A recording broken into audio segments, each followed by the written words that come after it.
তোমরা কি মাঝে মাঝে ভাল লাগে না রোগে আক্রান্ত হও? হ্যাঁ, আমি মাঝে মাঝে হই। আমার কিছুই ভাল লাগে না, মানে ভিডিও করতে সেটাও ভাল লাগে না, কিন্তু ফেসবুকে রিচ ডাউন হয়ে গেলে তো সেটাও আবার ভাল লাগে না, এই জন্যই ভিডিওটা করা। যখন আমি ভাল লাগে না রোগের আক্রান্ত হই, তখন আমার একটাই লক্ষ্য যে আমি সারাক্ষণ ল্যাদ খাবো।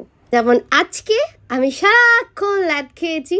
আর এই ভিডিওটা সে তো অনেক দিন আগে, যেহেতু আজকে আমি ক্লাসে যাইনি, দেখলাম এই পুরোনো একটা ভিডিও কোথা থেকে আছে, তাই সেটাই ভাবলাম তোমাদের সাথে শেয়ার করি। এটা শুধু একজনের মুখ থেকে আমি শুনিনি, অনেকের মুখ থেকে শুনেছি। যারা কৃষ্ণ ভক্ত হয় তাদেরকে অনেকে আবার ভক্ত বলে। মানে আমাকে আজকেও একটা কমেন্ট করেছে, তাকে আমি চিনি না, তো আমি তাকেই সেন্সটা করছি যে ভক্তটা আসলেই কী জিনিস।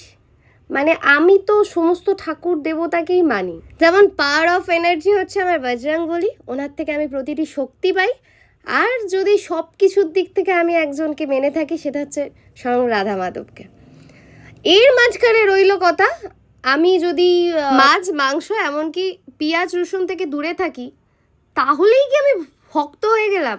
না, আসল কথা হচ্ছে যে কোনো জিনিস ভক্তি থেকে আসে, ভক্ত থেকে না। ধরে নাও আমার ওইসব জিনিস থেকে ভক্তি উঠে গেছে।